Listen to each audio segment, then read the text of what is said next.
everyone in my life, family, friends, the whole lot, couldn't understand why I was leaving Huffington Post to go to a company that no one had ever heard of. And some of my friends thought I was going to run a new railway line, which was slightly worrying. But you've done a very good job of joining the dots, so I'm going to use that from here on in. So what I want to talk to you about this afternoon is something that I have dubbed the trend triangle. This is an entirely unscientific model based on my experience in the media and also what I'm doing now. And the premise of it is, from where I am standing, and I'm looking at technology and how that's advancing, the digital world, and certainly the media world, which is closest to my heart, and seeing where are the successes and where are the failures. And for me, I believe you get true success when, instead of looking at technology as the driver of innovation, you look to consumers. And I think that brands, whether that's in the fashion space, which is something we do a lot of at WGSN, and I'll talk about that a little more in a second, or media brands, or cosmetics or technology, if people are only focused on the technology as the driver of innovation, that's where we see failure. And this was probably best brought home for me in a quote that I read about a year ago. The Washington Post, there were headlines everywhere, the Washington Post is finally hiring a whole suite of social media editors. And it's going to be the job of these social media editors to push content out to more people.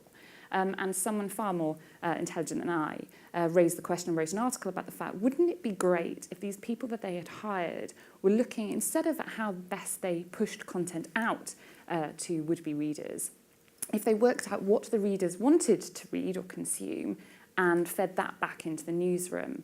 And I think that's a way of kind of twisting this idea on its head, that if we can think more about what the consumer or the client or the reader might want, and then use technology as the enabler of that, then we'll end up with far more successful innovation and more successful brands because of that. So in terms of my life, this is Bitmoji me.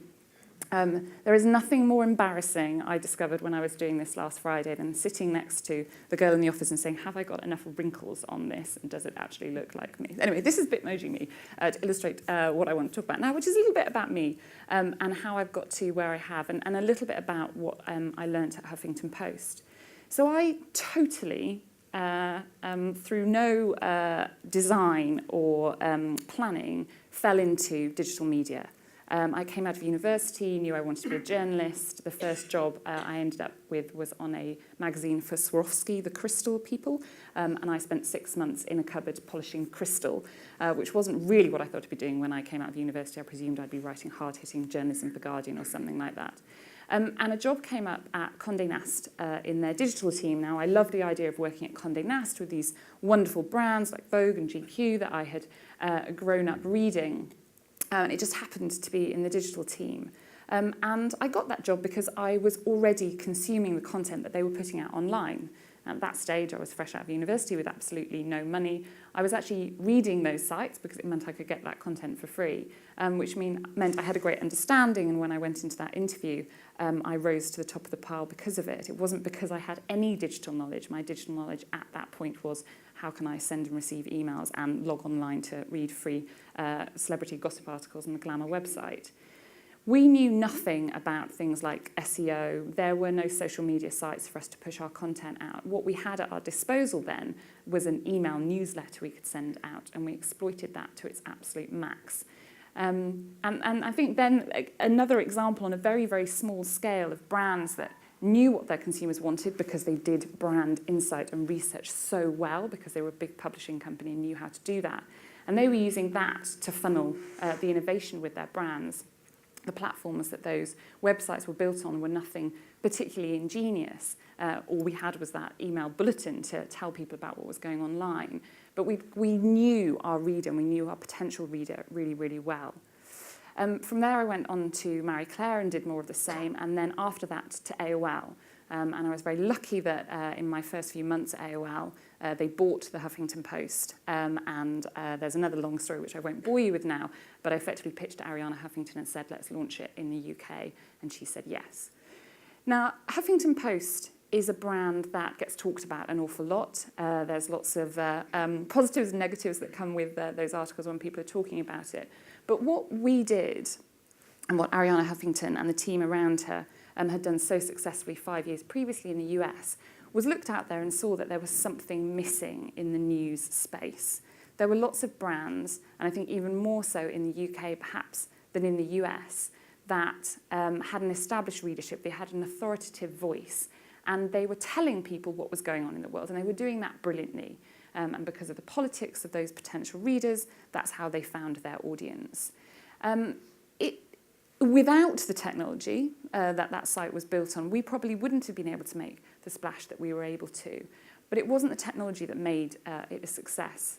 And you probably have your own opinions about how much of a success it's been or not, but make no mistake about it, it did open up the market to other players, and it's been phenomenal to see since then other brands coming and having huge success in an arena that one would have thought was, if not saturated, then certainly was going to be very difficult to break into.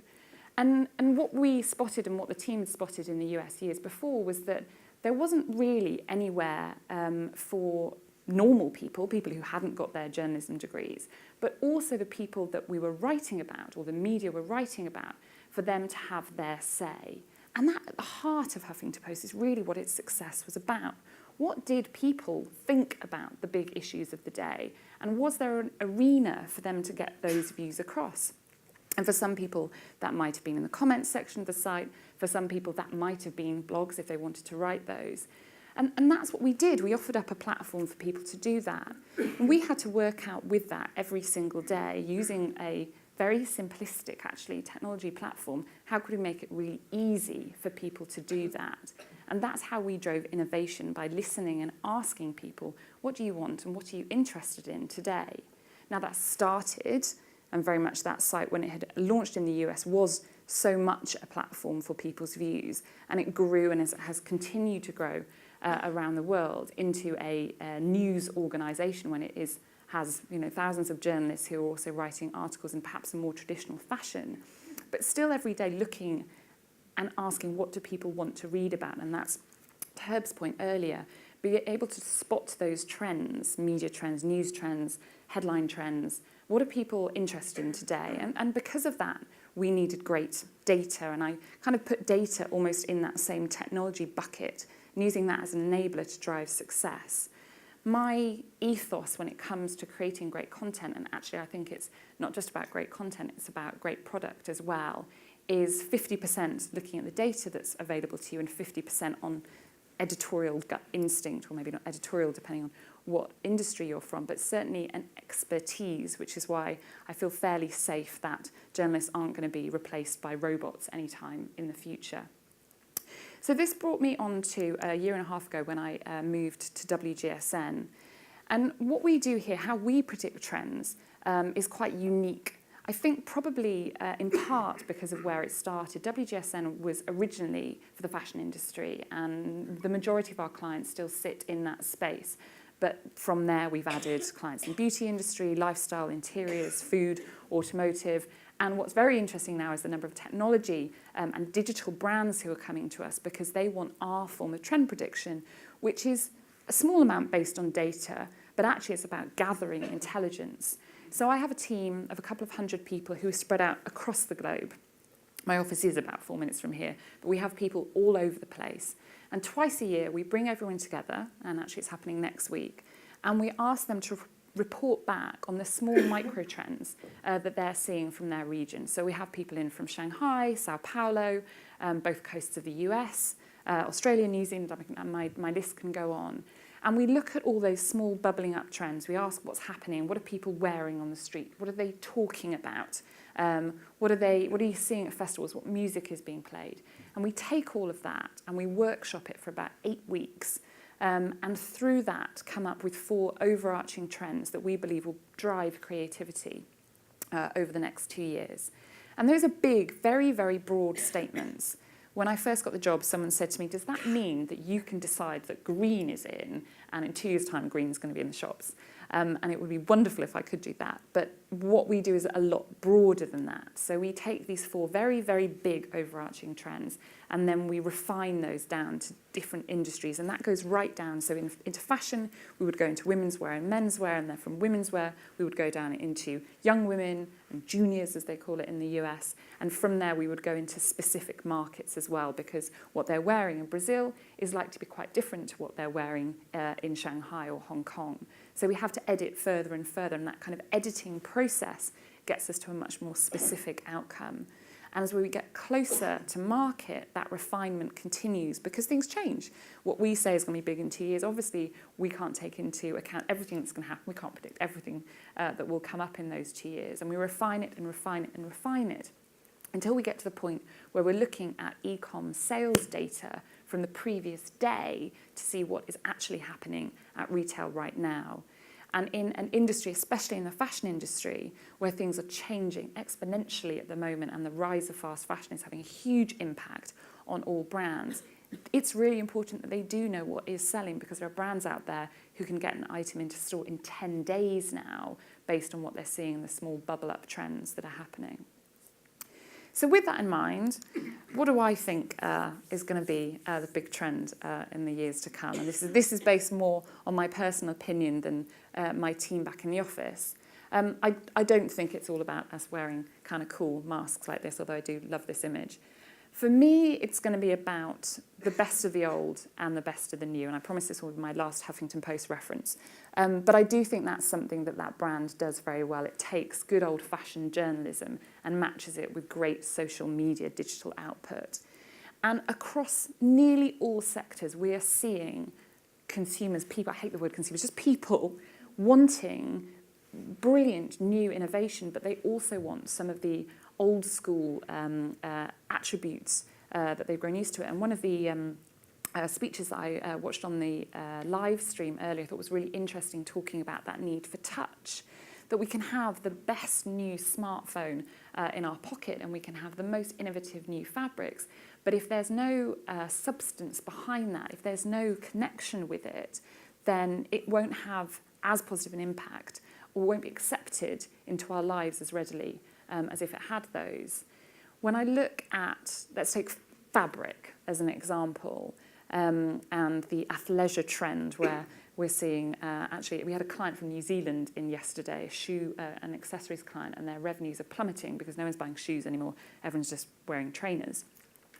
We've all decided that we want to be more comfortable in the way that we dress, and that really is changing the retail landscape. But if you look at the fabrics from lots of these brands in that athletic space, they are getting so clever with what they're enabled to do. They can track your heart rate now, can tell you more about yourself than your GP could do just from the fabric. But that doesn't mean that we necessarily want those fabrics to look cutting edge. We don't want them to be all shiny and spangly and new age. In fact, we're looking more and more into fabrics that feel softer, that have a kind of artisan touch, that have all those things that perhaps we grew up with. And that's just one example. I think you're also seeing that in the travel space. You know, searches for digital detox holidays are going through the roof, and yet when we get there, we want that cut-off life, so that old life, but actually we obviously still expect there to be perfect Wi-Fi, even if we said that we were going to hand our phones in on the first day, and having been on one of those, I know that is definitely the case. So I think it's that best of both worlds, and I think the brands that understand that, and they will understand that if they're listening to the people out there and they're not just relying on the technology. And I was in a room recently, and it was lots of very, very clever people, and it was a dinner and everyone had to sort of say their thing about innovation and what they thought was big. And I'd gone with my sort of pre-prepared something which I won't talk about now. And all they wanted to talk about was these damn helmets that everyone was going to be wearing. And I'm not convinced that is the case. I think there are great uses for AV, and I think that the VR innovation that's coming along, I think that could change the media, but I don't think it's going to change everybody's worlds. And I think if we can remember that we've got great technology, but we can use it for the things that people actually want, that's when it gets really interesting. I want to talk just for a second about communication and how technology is helping brands who are listening in the right way. got two images here. The bottom one, Victoria's Secret, so a quite typical Victoria's Secret ad campaign. Lots of imperfectly perfect women showcasing underwear, and it works very well for Victoria's Secret. So make no bones about it. This is not a company that is having problems at the moment in terms of revenues. The top is a brand called Ariel, which is based in the US. And they listened, they were looking at social media platforms and listening to the women who were using them, who were complaining about this campaign and how unrealistic it was. And they turned it on its head with the I'm No Angel hashtag campaign. Now, anyone who works in advertising or marketing will know that every brand right now wants the right digital campaign and it's got to have the right hashtag. And they're thinking that way probably than actually how are we going to create something that consumers want to buy into. But they did both. They had a product that was great, but they also created a campaign from using digital and social media in a really interesting way, because they listened first, created a campaign and then pushed out. And this has seen something like 20% like-for-like sales in the last year rising, because they'd listened and they'd used social media platforms in the right way, right at the beginning, right at the end. And on the kind of flip of this, but another example, I think, of where brands have got it wrong and then have got it really right, is with the Internet of Things. And I was looking for this image in the kind of infamous egg app that was actually out about 3 years ago when I did my searching. And some very lazy journalist on a technology site had said, this was the innovation that was going to change the world. And I think quite clearly, even then, when everyone got very excited about the fact that an app could now tell you how many eggs you had left in your fridge, probably you could have realised it wasn't going to change the world. But that was this idea of using technology just for the sake of technology, rather than thinking, does the general population really care about how many eggs are in their fridge? On the flip side, is something which I think has listened to what people want and used technology in a very clever way in exactly the same space. So this is so it can be on your iPad or your iPhone, but it's connected to weighing scales. So as you are creating a recipe, it's actually telling you when to stop pouring. So you're not waiting for a little dial, and then it's telling you what to put in next. You can tell as I'm talking, I'm not a natural chef. At all. I can see the example of this. It doesn't get me personally very excited, but it is something that I can see someone who loves cooking would get something out of it in a way that they wouldn't with the egg. I'm conscious I'm running out of time. I'm going to skip next to what I think we will see in a perfect world of this, or perhaps not a perfect world of this. I picked my brother up from the airport on Saturday morning. He works for Intel and now lives in Seattle, where all young technology bright things live if they don't live in San Francisco. And he was telling me about his new girlfriend, who is a UX designer, obviously. And she's a UX designer who is working on the integration of Amazon's Echo with Spotify. Does everyone in this room know what Amazon Echo is? Sort of some yes, yeah. I didn't. That's really bad for someone who's supposed to work in trend forecasting. And I didn't know what Echo was. And for any of you sitting in the same seat as me, very simple. You tell Echo what you want. You can walk into your house. You speak to it. It's called Alexa. Alexa, I want to listen to X, and that will fill your room. Or Alexa, I want you to deliver me Y. And your Amazon Prime delivery will mean that food is coming to you very shortly. It kind of blew my mind a little bit. So I was like, is that like Siri? And Peter, my brother, was just, oh my God, my sister's so old and boring and knows nothing. No, it's not like Siri. Carla Siri is ridiculous. This is actually genuinely interesting technology. It's going to change the world. So this stuff isn't coming. This is available right now. And when they can get it to understand English accents, I'm sure we'll all have one at home.